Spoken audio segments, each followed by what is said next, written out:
the state of the global climate is in a state of emergency. Planet Earth is being pushed beyond its limits. Every key climate indicator is flashing red. Flashing red. Ganito inilarawan ng United Nations ang mga climate indicator na sukatan para makita kung gaano nakalala ang climate change sa mundo. Ayon sa State of the Global Climate 2025 na inilabas ng World Meteorological Organization o WMO, out of balance ngayon more than any time in history ang klima ng Earth. Paano kaya nila ito nasabi? Sa inilabas na State of the Global Climate Report, inisa-isa ng WMO ang 8 climate indicators na ginagamit para i-monitor ang lagay ng klima sa mundo. Una, ang Earth's energy imbalance. Tumutukoy ito sa balanse ng enerhiyang nakukuha ng Earth mula sa araw at enerhiyang inilalabas ng Earth papunta sa space. Sa isang stable climate, balanse dapat ang incoming at outgoing energy. Pero ang reality sa ngayon, mas kaunti ang lumalabas na energy mula sa Earth dahil nakukulong ito ng tinatawag na greenhouse gases. Ang greenhouse gases ay isa ring climate indicator. Ilan sa mga halimbawa nito ang carbon dioxide, methane at nitrous oxide. Ikinukulong ng mga gas na ito ang init na nanggagaling sa araw dahilan para patuloy ring uminit sa Earth. Ayon sa WMO, noong 2024, naitala ang pinakamataas na concentration ng carbon dioxide sa mundo in the last 2 million years. Pinakamataas din daw noong 2024 ang level ng methane at nitrous oxide sa nagdaang 800,000 years. Kapag marami ang greenhouse gases, tumataas ang temperatura sa Earth. Ayon sa report, ang nakalipas na 11 taon mula 2015 hanggang 2025 ang naitalang pinakamaiinit na taon sa mundo. Ang January 2025, pinakamainit na January daw on record ayon sa WMO. Sunod na indicator ang ocean heat o ang level ng init na naiipon sa karagatan. Ayon sa WMO, higit sa 91% ng init na natatrap sa Earth ang naiiwan sa karagatan. Noong 2025, naitala ang pinakamataas na level ng ocean heat. Nakababahala ito dahil posible itong magdulot ng pagkamatay ng mga corals na mahalaga para sa buhay ng mga isda at iba pang marine life. Matinding ocean heat din ang patuloy na nagpapalakas sa mga nabubuong bagyo. Kapag matindi ang init sa karagatan, natutunaw ang mga yelong nakapalibot dito. Sa mga polar region gaya ng mga dagat ng Arctic at Antarctica, paunti na ng paunti ang area na nababalot ng yelo o ang tinatawag na sea ice extent. Ang mga glacier naman o ang malalaking tipak ng yelo sa iba't ibang bahagi ng mundo, patuloy rin ng extreme na pagkabawas. Ang pag-init ng karagatan at pagkatunaw ng mga yelo nakaaapekto naman sa pagtaas ng sea level, isa pang indicator ng climate change. Sa datos ng WMO simula 2012, halos dumoble ang rate ng pagtaas ng sea level sa mundo kumpara sa rate nito mula 1993 hanggang 2011. Ibig sabihin, mas mabilis nang tumataas ang sea level ngayon. Panganib ang dala nito sa coastal communities dahil maaari nitong magdulot ng mga pagbaha at pagkasira ng mga infrastructure sa tabing dagat. Isa ring indicator ng climate change ang pH levels ng karagatan na nagsasabi kung gaano naka-acidic ang tubig sa dagat. Sa datos mula 1985 hanggang 2025, kita ang patuloy na pagbaba ng pH levels. Ibig sabihin, patuloy na nagiging acidic ang tubig sa karagatan na nagdudulot ng respiratory problems sa mga isda. Sinasabing flashing red na ang mga indicator na ito dahil sa patuloy na pagtatala ng record high levels na senyales ng paglala ng climate crisis sa mundo. Dahil sa mga ito, masasabing may climate emergency na nga sa Earth. Paliwanag ng climate advocacy organization na 350 Pilipinas, malaki ang maaaring maging pagbabago sa kalikasan kapag patuloy pang lumala ang crisis na ito. Emergency siya kasi sinasabi nun, pag na-breach natin siya, magli-lead siya sa tinatawag nating runaway climate change. Yung runaway climate change, ini sinasabi na ito yung punto na kung saan mahirap na maging compatible yung human civilization sa altered na conditions ng environment niya dahil sa daglit na pag-init ng daigdig.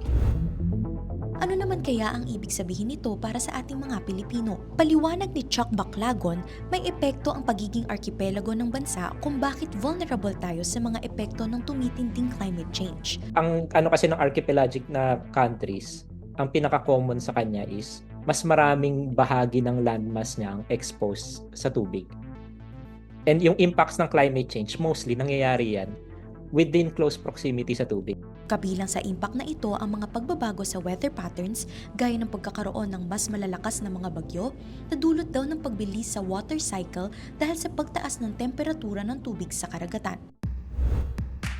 Sa pinakahuling Global Climate Risk Index ng German Watch, pang-7 ang Pilipinas sa mga bansang pinaka-apektado ng extreme weather events gaya ng mga bagyo noong taong 2024. At dahil agricultural na economy tayo, yung pagtatanim, pag-aalaga ng hayop, pag-ani, lahat yan ay dependent sa predictability ng weather.